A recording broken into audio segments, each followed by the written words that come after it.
Welcome to the Fit to Talk podcast. Yes, you just found the #1 health and fitness podcast for performers, and you're listening to a guest episode during which we discuss the realities of a career in the performing arts with people who are fit to talk about them. Yes, and if you like what we do, then please leave us a review or on Spotify, click that follow button. Also, if you like our meaningful, helpful, and accurate information, then perhaps Fit to Perform is for you. Yes, it might be. You can find out more information over on our website or on Instagram. Now, moving on, we do have an incredible guest for you today, but before you mention that, we should say that our studio and office are undergoing some outdoor construction. So during this recording, you may well hear some strange sounds, and we apologise for that. Yeah, there are some construction sounds. It does sound a little bit like we're on a building site, but we'll just roll with it. Roll it. So hit us. Tell us about our wonderful guest. Yeah, so today's guest has been in practically everything. Yeah. So he's been in the Book of Mormon, played Elder McKinley. He's been in Chicago. He's been in Cage Aux Folles very recently. He's been in Bat Out of Hell and Les Mis. Yeah. He's also appeared on The Voice. Yes, I remember him on The TV's Voice. The Voice. Please enjoy the joyously jovial Jordan Lee Davies. Ooh.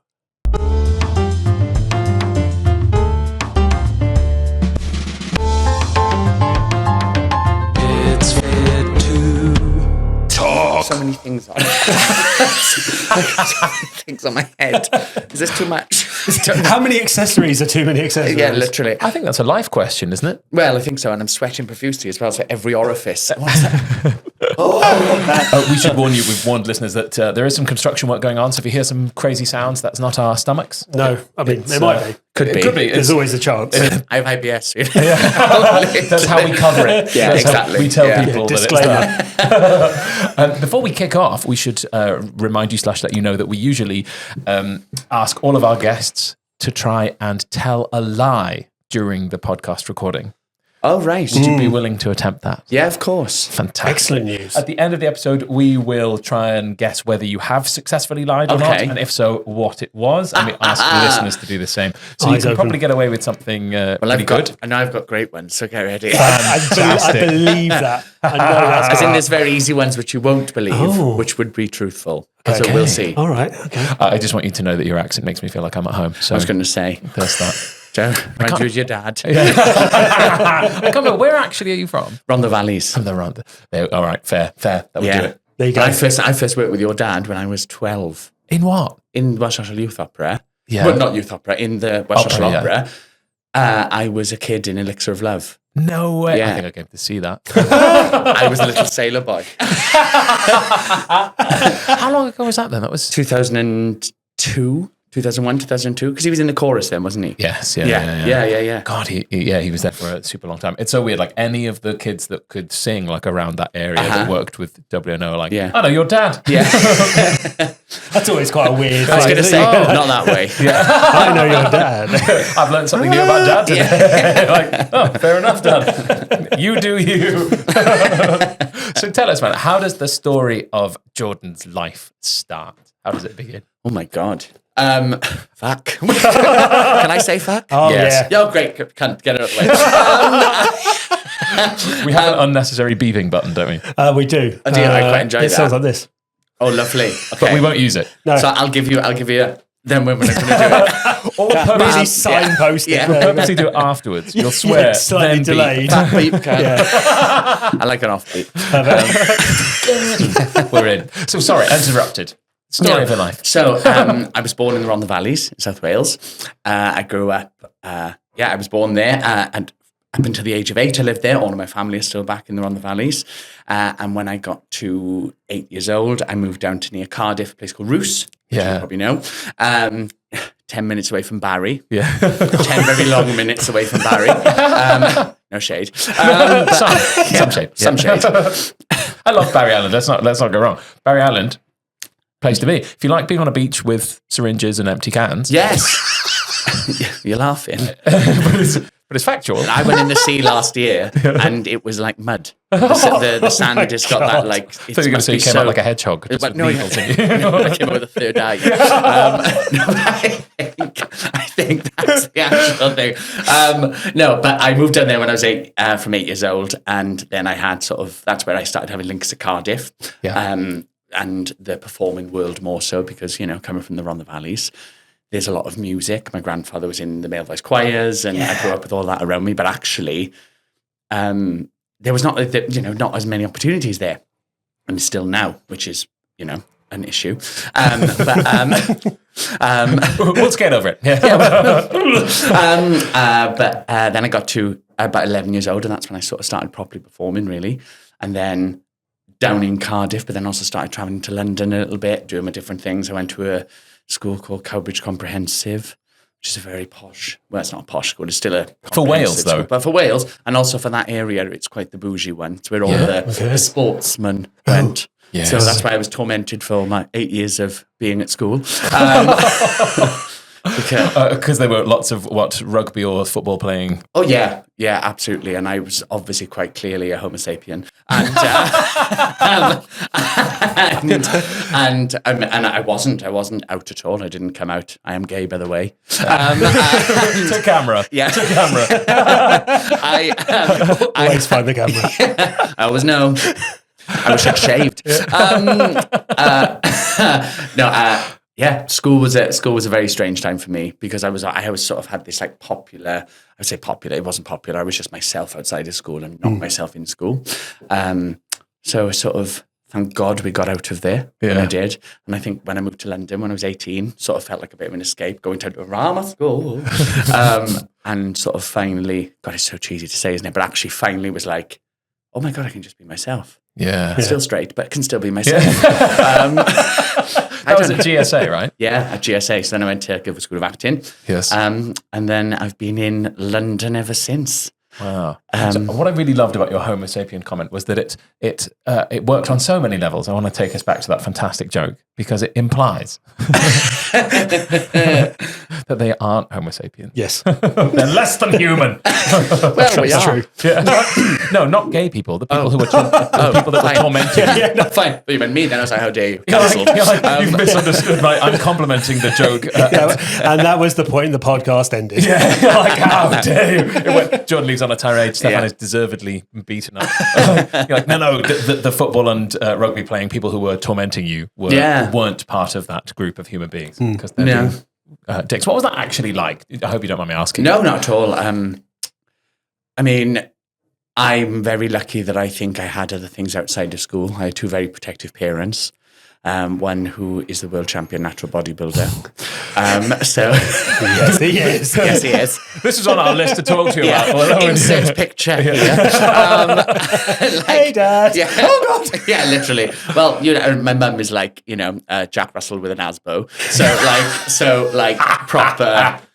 So but between the two of them, I was protected by them. She can start the fights and your dad can finish them. Well, no, it was actually more that they would literally, anything happened. Yeah. My mum would be at the front with my dad sort of behind. Yeah. Anything happened to me at all. Excellent conversations with I'm actually writing something in a minute. So I'm writing this bit at the moment and a wonderful conversation between my mum and one of the heads of year. I was being tormented by one of many at this particular point. And my mum had a conversation with a guy and basically said something. I'll come to it. And the teacher said, "But Mrs. Davis, did you threaten to cut his head off?" And she said, "No, Mrs. Curtis, I didn't. I threatened to rip his fucking head off." Yeah. So I think, because you're not doing anything about it. Yeah. And it was one of those things. But again, school's a bit different now, isn't it? I say that. Don't know. I mean, I go into schools sometimes now and there's LGBT societies for 14-year-olds, which is unbelievable. Fantastic. I mean, I didn't even know I don't know about you, the only thing we had was condom on a banana. That was it. That was exactly on a banana. Have a banana. Have a banana. And also, those the one sex ed class you'd get in secondary school became like mythical. Oh, yeah. Like, you knew in advance that at some point the teacher was going to have to put a condom on a banana. Yeah. And I think you all were just waiting for it. Absolutely. I think mine was my French teacher as well. So I think it was even better. Ours was the Welsh teacher who we all disliked anyway. Oh. So it was so awkward. I felt so sorry for my Welsh teachers. They were so abused all the way through school. And obviously I didn't say anything because I was just like feared with my own life. So I would say, but one of them is awful. One of these teachers, her dog had just died. Oh no. And they all hated her so much. They were literally going behind her head, Flossie, which is the name of her dog. doing it, and she cried in the middle of the classroom. Like, kids are awful. Yeah, kids are awful. That is horrible. Did you go to an English-speaking school? Yes. Yeah, that would be why. I can string Redwing coffee. That's basically all I can say. The accent was lovely, though. Thank you. Coffee. That means I love coffee. Oh, good to know. Yeah. That's a sentence probably can get behind, actually. Yeah, that's the only sentence I will learn. Yeah. Well, coffee is, that sounds identical. It's just spelt differently. Fine, perfect. Because why not? Why not? Yeah. And Hoffy, you can remember that? Yeah. And you can remember Poppity Ping. I'm sure you know that as well. That's microwave. Yes. Yeah. I said this the other day to Maddie, my partner. Someone mentioned that, and that's like a slang term. It's not the actual. It's not the actual word. So when people are like, "Oh, the word is Poppity Ping," like you have such silly words, and I'm like, Like, hold on. then you go, "What do you call a remote control?" And then everyone's got a different word, right? Yeah. Like, Remote control. What do you call it? Remote control. Do you also call it a remote control? But I sort of correct. Where's the remote? Yeah. It's more what I do.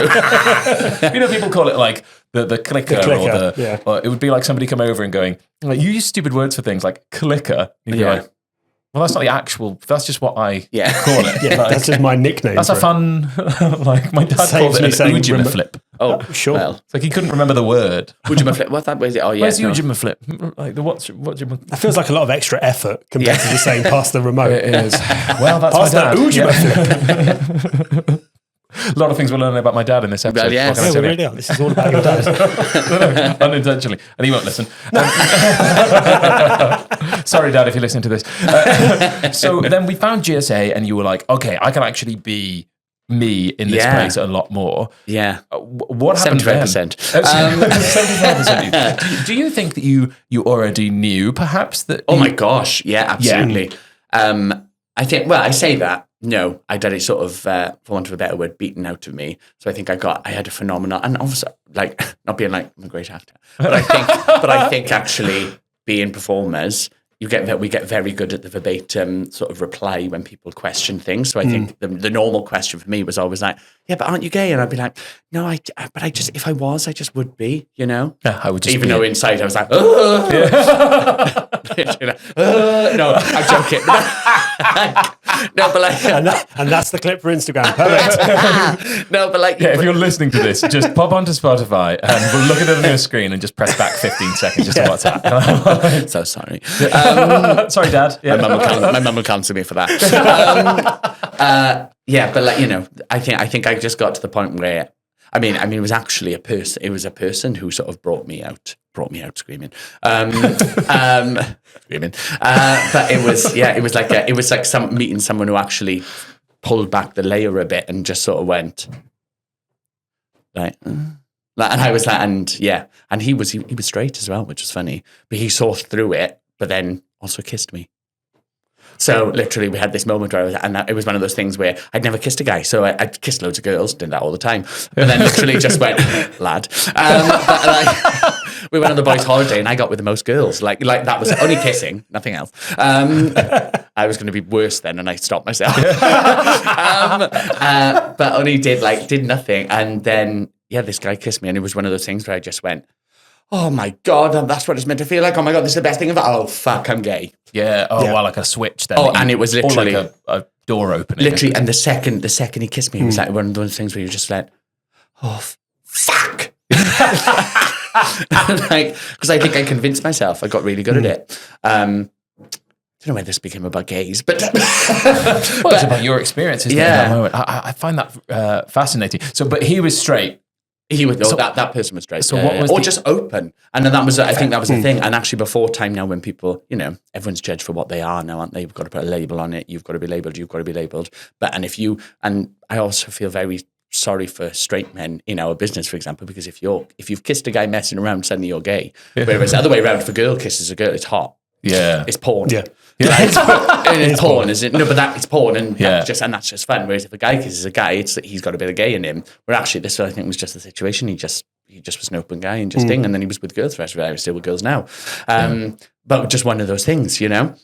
And yeah, it sort of changed something, and then obviously then suddenly that door opened and other people started. I think saw the foot in the door, and then slowly started, you know, joining the fold. And then literally about 2 years later, after a lot of trauma, thank you for a therapist for over a year in lockdown. It took till 30 to see a therapist when I was like, I'm absolutely fine. To actually, literally then I found my sort of revealed my full self when I got to like 20. And then the rest was history then.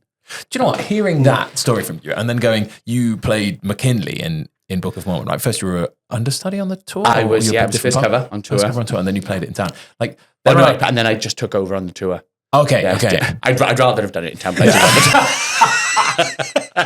That guy didn't leave. He was there for 6 years. Greedy.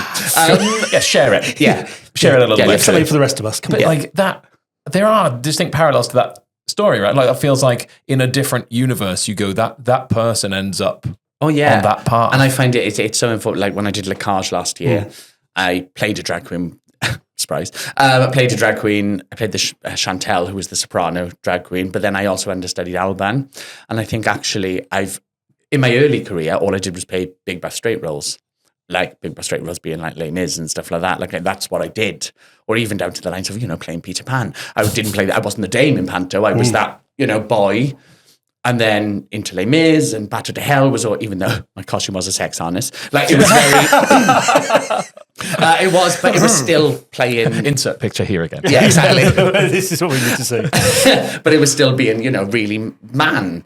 And actually I didn't get to play, I think I did something at a theatre called, Above the Stag. Oh, yeah, It's not here anymore. But the new Above the Stag, I did this like forehand of a show which came over from Broadway. It'd never been done here.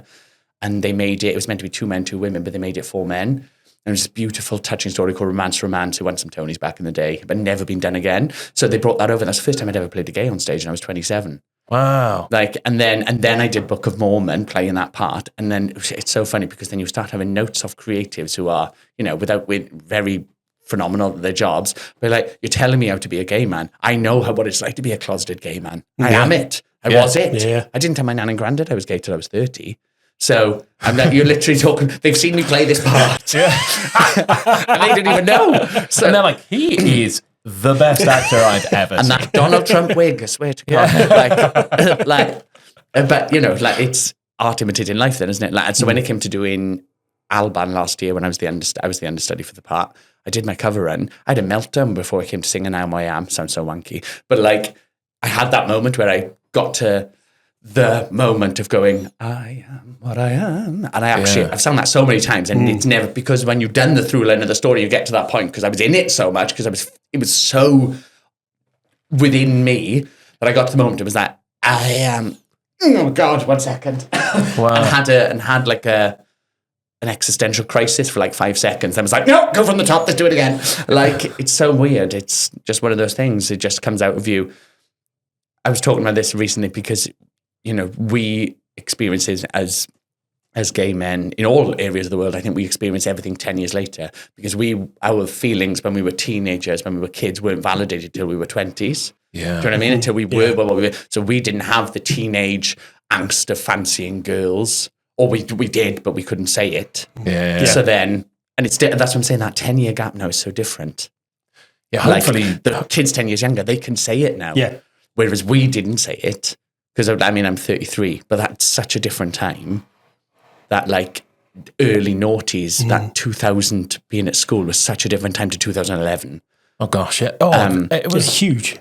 Like even because, like you said before, everything seems to have to have a label now. One of my favorite things that anytime this discussion comes up, I'm like, okay, I have never found a man sexually attractive yet. Yeah. But like, you don't know you tomorrow, right? Like in that sense. And that's the way I think about it. I'm like, I think it's kind of about the person, but I understand that probably has a label of its own now in its own way. Whereas I feel like if everybody approached the world that way, I feel like we'd all be a lot happier. Well, I think the thing is everything's on a spectrum anyway. Yeah. And that is with everyone. Like there's like when people are, I'm like, that guy's fit, isn't he? To a straight man. And he's like, I don't know. You can see he's a good looking man. Yeah. He looks like a fucking statue. It's a good looking man. Objectively, you can go, it's the same way I can go, she's a stunning woman. Yeah. And I can still go, stunning tits. I can still say that. It doesn't mean I'm feeling anything. Doesn't mean I literally want to, But, and that's all it is. And that's all it has to be. And I think the hard thing, like, it's, with all the labels now, it's because people want to be identified because they're fighting for something so much because they feel like they have to put a label on it. When actually, maybe we don't. Maybe it's just that it's actually the issue is outside. It's not in our community. Yeah. We don't need to be worrying about it. It's the outsides who just need to catch up. Yeah. I love that. I love that idea. And I think that's probably it. And maybe by going this route that eventually we'll get to that point where actually you go, guys, it's the people left behind that we need to go, hey, you need to catch up with this and go, hey, we can all exist in the same. Exactly. And I think, like I've got beautiful trans friends who are just having the worst time at the minute. Like, and non-binary friends and all these different things, they're just discovering who they are. And they're actually only just now being allowed to be themselves. Like they're allowed just now, like not even like 2 years ago. Yeah. Like they're not even like finding they haven't even been able to find who they are yet. Like, and it's such a hard world and suddenly we've got to be labeled and now and actually no, let them just find their way and just let everybody just find their way and calm down. I think what we've got to I think we've all got to go one way to then find the equilibrium again, haven't we? For everything. Like, I think when we look at our business is flawed in so many ways now because, now we're having questions where should straight men be able to play gay parts? Yeah. But that's, I don't agree with that necessarily. I agree that they should be able to play gay parts because in the same way, then should I not be able to play straight parts? Yeah, it does limit It limits what we are. Yeah. And it's just going, I can only play a gay man. Yeah. It's saying I can only play what I am. Yes. Which limits what you then, not only what's possible, but also like the point of acting, right? Is to like, if I perhaps was asked to play whatever, let's say a gay man in this instance, and you go, let's say I'm somebody who had no experience of that. My job as a professional is to then learn as much as possible to understand and grow empathy and to tell that story in a way that is like professional and respectful, right? Absolutely. So you go, the outcome of that hopefully is an ideal portrayal of that story. And it depends what the piece is, right? Like when I think this is a really complicated discussion about, what was it, the Danish girl? Oh yeah. With Eddie Redmayne, when he played that part and he's had, since had to come out and go, I shouldn't have done that. But the producers had said that they wouldn't have done the film if he wasn't attached to it. So you go, well, there's positive repercussions of that for the community it was representing because the film was made. And I think the thing he did very well, though, was come out and say that because he realizes that now, 7-8 years later, yes, it would be wrong because there are beautiful trans women in this world who could have played that part. But then also there's part of it with that story as well. And my thing with this whole thing is that the only stories out there, this is moving on to another point sort of, but my problem is the only stories about gay people, trans people, non-binary people, anything are all of sadness. There's actually very few stories which are of any joy. Like, they're starting to come through now. Yeah. Like we had that gay rom-com called Bros. Oh, yeah. That was cool, but that was still, and it did have like a little like insight into it, but it still had sadness in it. And even the Dan Levy one, which was recently, still had a bit of sadness in it. It's all sad, and it's amazing writing. But actually, where's the beauty of like Heartstopper? I literally couldn't watch it. I found it so overwhelming because it was so beautiful. Because if I'd have had that when I was that age, I would be a very different person now. Maybe I'd be 10 years on without the anxiety riddledness that I live with every day. But you never know. Yeah.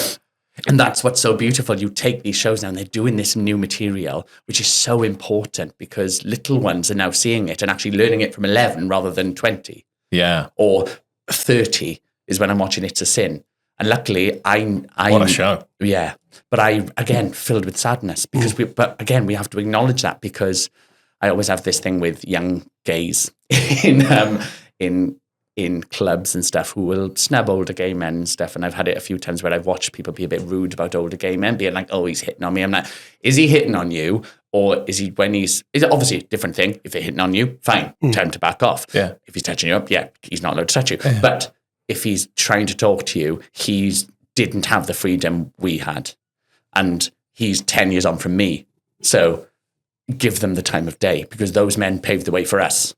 Yeah. Those people paved the way for me to then be who I was, to go through my little trauma, which was much less than his trauma where he would have been lynched. Yeah. He was lynched. I was bullied. These kids now have got societies. Yeah. And hopefully celebrated. And now we're going to celebrate it. Yeah. And now we're going here. And the biggest artists in the world are supporting that cause rather than not talking about Absolutely. it. And at is the a end shift, of the day, you know? anyone should be able to be who they want to be. That's the thing, isn't it? Whatever you want to do. And if you suddenly change your mind now and you want to go with a guy for 2 years, fine, fabulous, then you want to go marry a woman again, who gives a shit? Yeah. This is it. Go and do it. Like, who cares? Who gives a fuck about what anybody thinks? Yeah. And that is the main thing of it, isn't it? So, love is love, as the woman says in First Wives Club, grow from love. But it's the therapist who ends up sleeping with the woman's husband. She's like, grow from love. But it's like such an important, I just think it's an important thing for us all to just remind ourselves that as long as we're loving, it's all right. Like, you can question. Yeah. I mean, I haven't got much to question, but you know, I faced very butch straight men who have really, you know, pointed the finger at me, and I have two options. I can either go fuck you, and then support their belief that I'm what I am, or I can go, why'd you say that? Like, hello, mate, just out of interest, why did you feel like you have to be like that? And I did it in a pub once in Bristol, and they shut themselves. Wow. And it was a really weird, because I was just had enough, and I'd also had a few drinks. I just went. I heard you say that. Like, how? Like, I mean, you didn't even say nervous. You didn't. And I went, no, I heard you. And like, do you think that's okay? Like, this is my partner here. Like, we're just having a good night. Like, there's no need. No, I know, but I'm not starting anything. I'm just saying, why is that? And he was, and anyway, cut to him. Can I get you a drink? And suddenly bought me a pint and stuff like that. Do you know what I mean? And just, if we do it like that, then love grows. The same with, you know, I have a friend who's trans who literally is like, she wants people to, or a friend, I shouldn't say, but she's a trans woman. She was non-binary. And she would say, like, I want to educate. So ask me the questions you want to ask because you don't fucking understand. Yeah. You could go and read. Yes, you could. And there are people of that world who go, go and read. Read. Why is it my job to tell you? But also, if we can help, it's better me explaining it to my mum, because all my mum thinks is, I'm not saying anything wrong. No, I know you're not. And she gets defensive. And I'm like, no, you don't need to be defensive. I'm literally just saying this is what it is now. Yeah. And also, it is a minefield of information, not just that, but everything, right? You go and read. But what?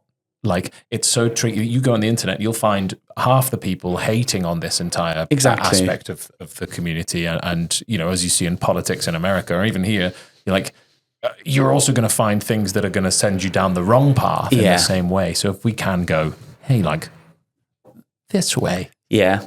This way a little bit. I think that's all it is. I think it's just it's about us being kind as well as the other side being kind. To jump back to what you said about the acting thing, you know, a lot of the roles that you've played, you perhaps wouldn't have played if you were only allowed to play specific that thing, right? And you go, were you worse at, I can't say the name, what is it, Bambatambois? Oh, Bambatambois. There we go. There we go. One more time. That's the one. Battenberg. Yes, that's the one. No, what is it?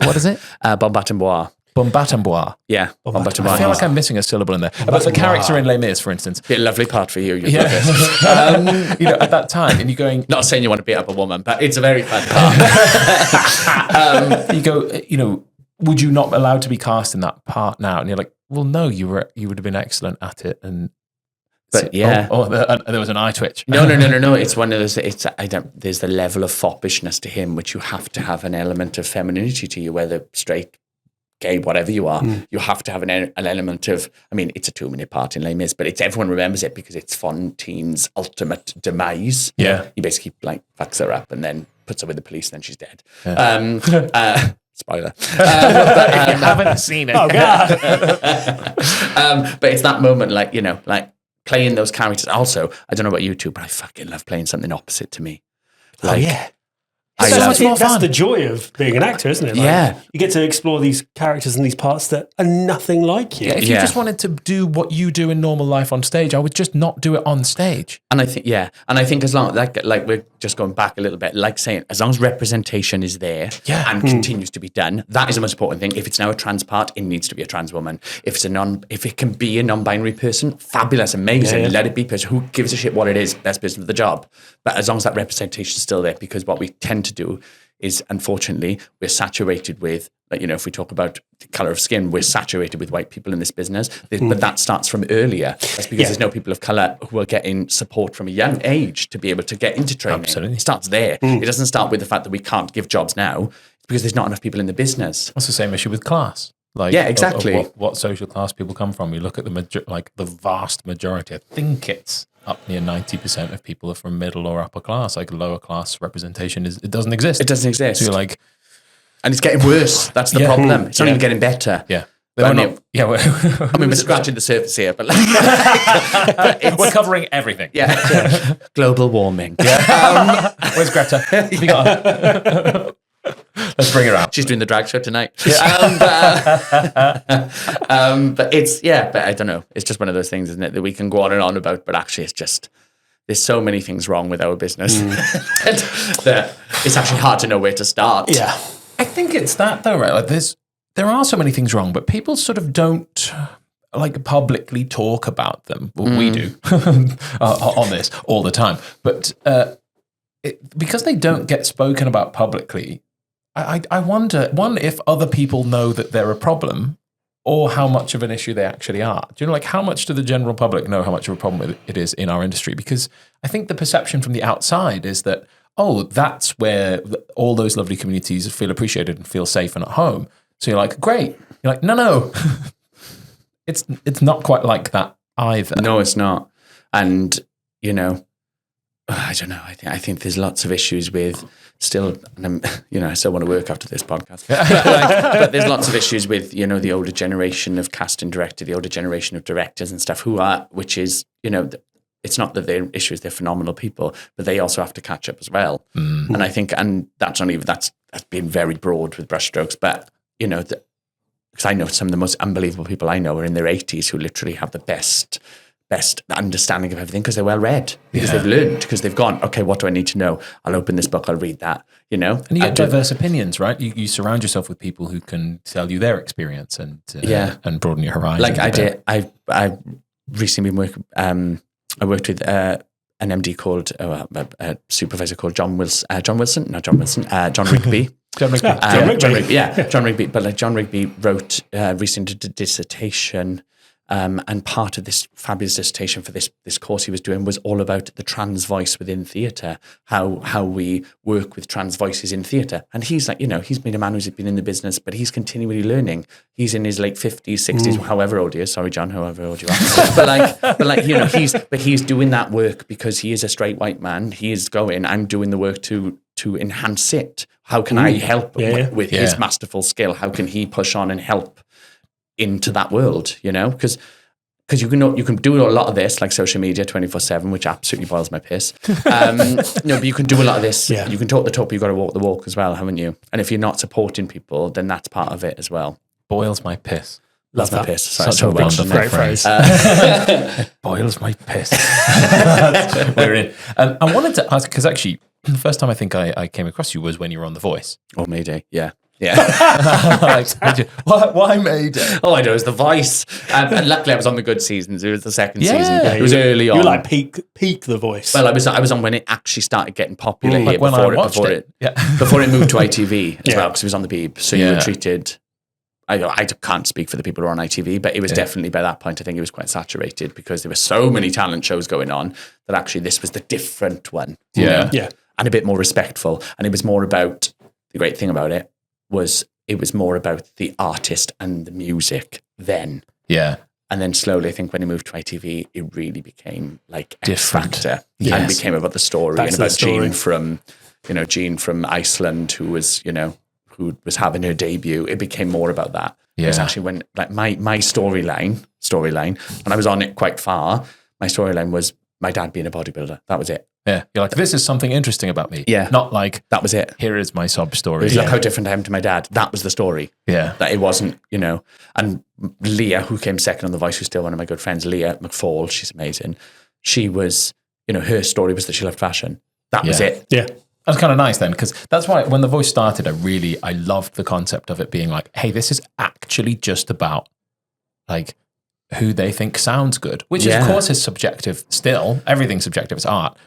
But that had some merit. And then as you go through those things, obviously then that sort of premise dies away, doesn't it? But what was that experience actually like? Because I was wild, but I took it with a pinch of salt because we know what it's like. We get rejected from 900 jobs a week. I wish. 3 auditions this year. But like we get rejection is the number one part of this thing, and you have to be able to pick yourself back up. And I think I learned that very early. I think I had quite a thick skin anyway. After all the shit that happened when I was younger, I was quite good at going, no, I'm all right. I'm okay. Carry on.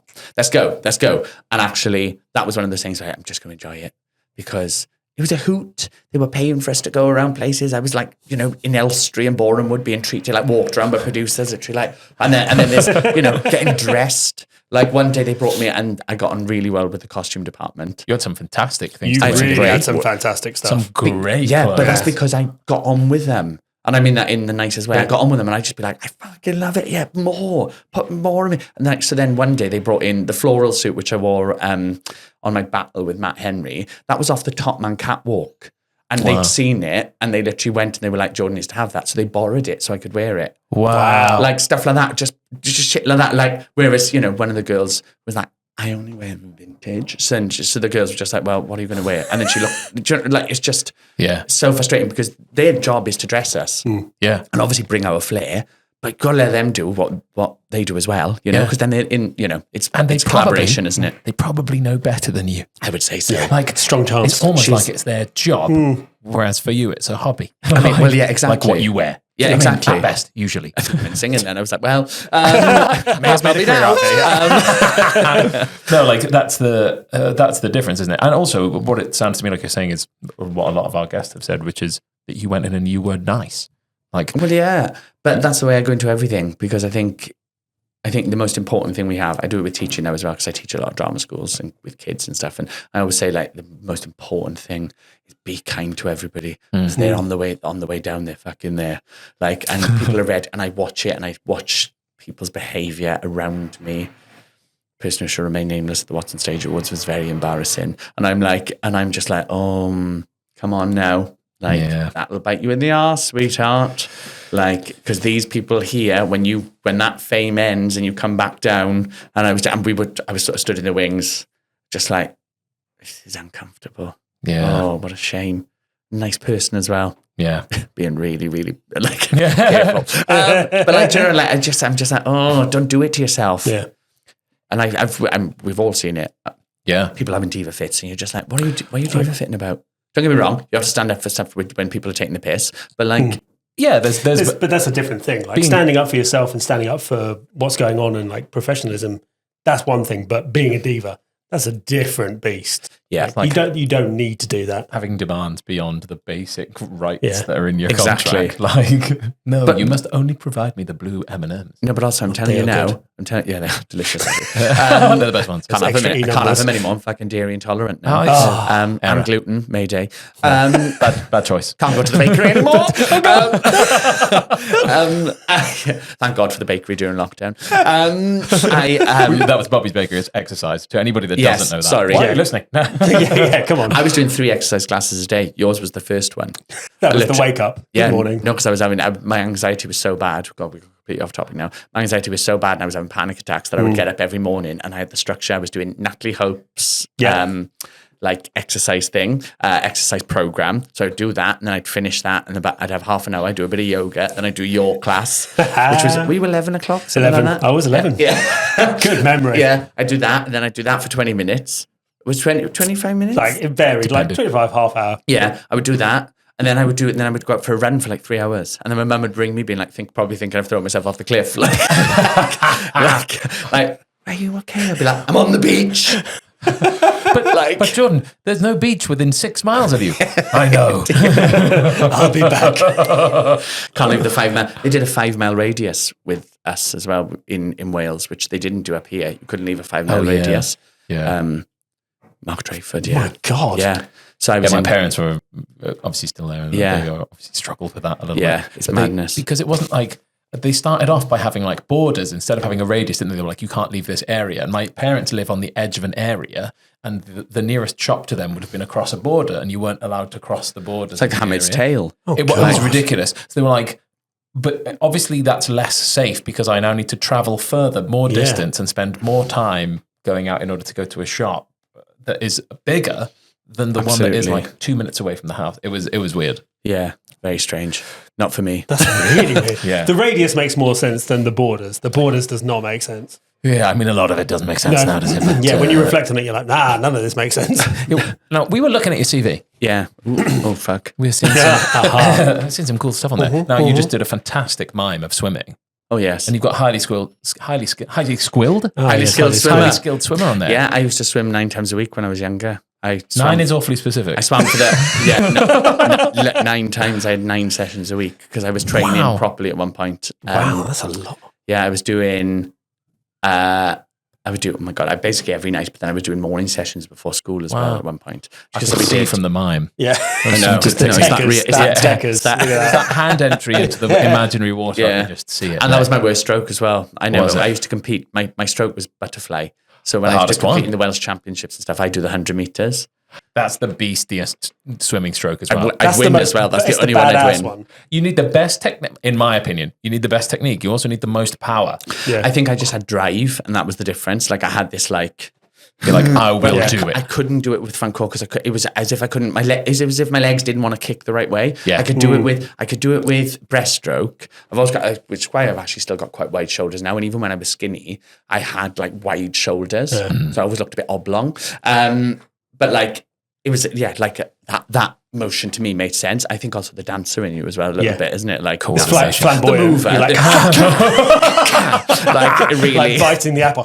yeah. It's perfect. But I used to love it. Yeah. I used to love it. And it was really good for me as well because I've always had a very overactive mind, and actually I would whilst training, I'd be, doing my maths homework and stuff, and just because you could be really thinking, because I'd be in there for an hour swimming for 3.5 miles a night. Yeah, it's amazing. I was fat, but also goes to show specifically, especially when just to touch on that, because people say you can be fit and excellent at that at any weight. Yeah, because you're like, it can be done. Yeah, can be done. You also had stage combat on there. Mayday. I was. No, I did. I did my level 2 and advanced. Ooh. I'm advanced in unarmed. Oh. And I did my level 1, and then I did my level 2 whilst we were GSA because they make you do your level 1, and then I chose to do my level 2, which is in 4 weapons. Yeah. And then I did another one in. It was in unarmed. Yeah. And I in my final, I think I got 100% because I had my head smashed in a door. With polos in my mouth. For the last bit. Yeah, it was great. Get those teeth out. I love that. They run out. Oh, fuck off, do they? Yeah. Oh, well, I mean, luckily, because if I had to pick up a rapier now. Talk about that. Actually, the bloody director saw that when we did Peter Pan with your wife. And he saw it and he was like, stage combat? You do stage combat? Let's put that in then. Let's put a full sword fight in. It was a wild sword fight. No, it wasn't in rehearsals when we first did it. And on the one night with Tom Lister, who was from Emmerdale, playing Captain Hook, and we sort of went at it, and we would just, he's such a joker that anything we did, we'd start and he'd go, that didn't go well, let's go again, shall we? He said. It's bold. It's proven very useful, actually. I don't think there's a show really I haven't done where I haven't fought. And then the only other skill on there I really want to touch on, trapeze. Oh, duh. I need to take that off. That's what I left that for last. The joys of sport. That's extreme. You're not the first person to bring that up as well. Casting directors. Yeah. I need lower you from this trapeze. You got it once. You get one. Yeah, I've been roasted for that as well before. I was doing a concert and the host did very much this and literally got everyone spotlight links and then literally was read out their special skills. And that was the one for me.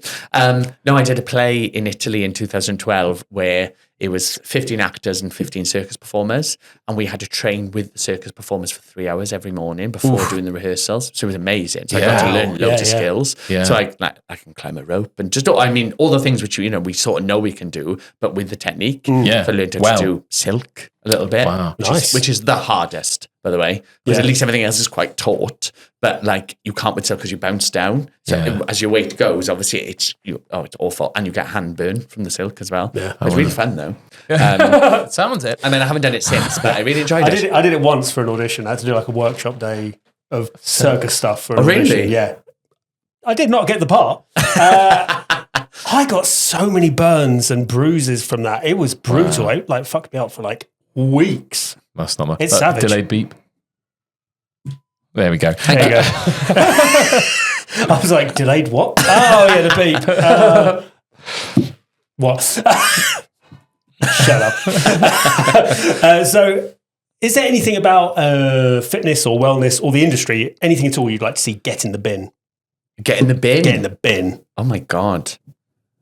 Continual selfies of people with their tops off. Oh, God. Yes. I think that's only that. No, that sounds mean because it's not that. Because it's not that I'm not happy for people, but I think it does create such a. For myself, as an overly anxious person who's not, I'm not going to say I've struggled with weight, but my weight has certainly gone up and down. I've been 9 stone with an 8-pack. I've been that, and I've also been this, and this is probably the biggest I've ever been now. But I'm also probably the happiest I've ever been. So it's a hard thing, isn't it? But I'm also, every time I look in the mirror, I am like I was about to go for a run this morning, and then I suddenly realized I was meant to be here as well. Like one of the, I punish myself for it, and I think seeing it, and it's not even our community. Well, I mean, it is our community. Lots of people are very bad at it, but doing things like, I don't want to, a very well-known fitness person, which we shall say, those photo shoots where they just drop 500, 10 stone in 2 weeks, and then they do these photo shoots. And I'm so happy for my friends who do it, but that can't be healthy. That can't be sustainable. I come from a fitness background. My dad would never tell me to do that. And there's no way of doing it. I've done those fad diets. I've done them before, and I made myself incredibly ill. I lost 1.5 stone in a month through heartbreak. And when I was 21, but because I just looked at myself, I was like, I can't do it. So I just ate salad and drank gin and bitter lemon, and ran every morning and went to the gym, and it dropped like that. And that wasn't healthy because then I never could sustain that. Yeah. So I think that's the one thing which, seeing that everywhere, especially for kids, seeing that what should be perfection is what is ruining a lot of people's, self-esteem. Yes, that's the one. I think we 100% agree with you. Yes, that's like perfect. That's the perfect thing to go in the bin. We constantly we talk about it so much. We just hate it so much. We've had some fantastic advice from you already about be nice and be a nice person, which I know I mentioned is the most common thing that comes up on the podcast, I think, as advice. But is there any other advice that you'd give to somebody who is like entering the industry right now? I think know your craft. I think that's very important. Keep training. Keep physically fit, which I think linking to what we're talking about is so important, because it's not about being, obviously it's not about being this thing, but we have this impossible task now of trying to achieve this, even down to let's take Chicago, for example. Chicago used to be built of all shapes and sizes, skinny men for everything, but now everyone's got to be shredded, fucking Gaston. Like, that's what it's got to be. And actually, so the business is going that way. Don't fall into that, I think, but make sure you're 100% fit. Maybe make sure you're still training. That's why I say to all my kids, like, don't panic. But the biggest one, I'm talking about all this. The biggest one is look after your mental health. Yeah. Because that's the biggest thing, which I wish I'd done when I was younger. I lived my 20s. In this thing I'm writing in the minute, I call it the Roaring 20s, because it literally was like just I was all the time going there, doing that, and actually didn't look after myself. Then lockdown happened, and I just was like, oh my God, what the fuck have I been doing? Yeah. And I know it's so easy to say, but just being kind to yourself as well. The word kind, it makes me want to vomit a little bit as well, but really looking after yourself is so important. And actually, as 100% the worst people pleaser there's probably ever been in the history of the world, making sure you actually take time for yourself and actually just not punishing yourself 24/7. Yeah. Because it's so easy to do. I do it 24/7. I eat something. I used to have the habit of I'd eat something. I still do now, but it's not as bad as it was. I'd eat something, I'd have a burger, and I could literally see it on my tits. I'd literally be like, it is there. Wow. It's physically impossible, but I could do it. I could do it. It's the perception, isn't it? Yeah, and there was a point when, when I was younger, where I did make myself sick a few times because I was doing a job and I'd lost all this weight, and suddenly I was just I had a girthy meal of something. And no, not that. Beep. Yeah. I had a meal of something, and it literally and I couldn't keep it in me because my psyche went so mad that I just went, it's got to come up, and then that caused something to happen for a bit, and I was and then I came to my sense, sort of sorted myself out. But some people don't have that ability to pull themselves back and then create an issue. And that's a massive issue for our industry. Huge issue. Huge issue. only because we're short on time, I want to, without you changing your expression, no change on your expression, it's time for Bobby and I to guess whether you've successfully lied, and if Fuck. based on that, I still don't know whether he successfully lied. Now I think he has lied. Yes, I didn't think he had, but... whether he successfully lied or not. What do you think? I'm going to throw out a lie. I don't think your mum said that thing about ripping the kid's head off. I think that's the lie. That's a great shout. I want to believe that that's true. I think that is actually probably true, but I'm going to go with that as the lie. I'm going to go with something way simpler, that maybe that butterfly wasn't your stroke, but I don't think that was a lie. Hit us. Did you manage to successfully lie? No, I didn't. I forgot. They were all truths. All true. I do believe straight men shouldn't play games.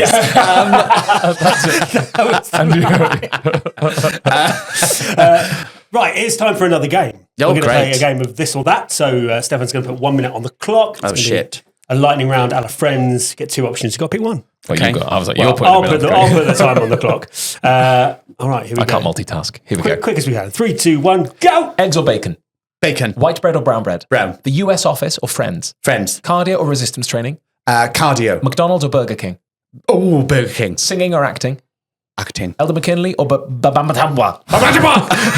Yoga or Pilates? Yoga. Family Guy or Love Island?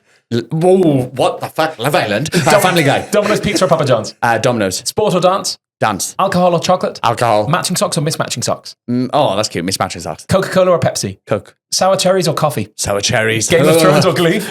Glee. Books or Kindle? Oh, books. Clean shaven or beard? Clean shaven. I can't grow one. Personal chef or personal stylist? Oh, personal chef. Opening night or press night? Opening night. Sexy or smart? Sexy. Shower or bath? Bath. Chess or sweet charity? Ooh, chess. Dogs or babies? Babies. Snakes or badgers? Snakes. Theme park or water park? Water park. Running or walking? Running. Director or choreographer? Choreographer. Bobby or Steffan? 56 seconds. Oh, we made that That's in under a decent. minute. Made Happy it in with under a that. minute. Oh, God, Happy me with trying that. to put commentary in it as well. If I know there was a competition, I would have like pulled back. Like, Papa John's, because the dip is... Oh, God, we can't get into the dip again. We Got always- that conversation. We have this issue. I was going to say, the first time I met you, I don't know if you remember this, I was doing that, I had a photography business at the time. Yes. And that's when I first met you. Yeah. Actually, was doing the... Wasn't it not a concert? It wasn't a concert at Yes. St. Paul's. the church. The Yeah, the Actors church. Actors Church. That was what it was, wasn't it? It was that one. Yeah. And then I love this because I took this picture of Jordan that I thought was a glorious picture of the man performing. And he emailed back saying, I hate this. Oh my God, was it the one from underneath? You were on the stage and I was lower down. Yeah, so I was underneath, but it's because he was singing a high note, and for in that moment, I think you were like, No, but I think it looked like I was going to eat someone, didn't it? Because but for someone who has a thing about being looking fat, I think what had happened was my belly was stuck out because I was doing a sort of back bend, hitting the thing, but my chins had come as well, so it sort of looked like this. But what probably would be a stunning poster. it was an epic picture of Oh, it's somebody amazing. singing. It's not your photography, it's my fatness. So I hate But, it. but that was in your head because I disagree. But it was so good. It was such a funny response because you were lovely, but you were also like, I hate this.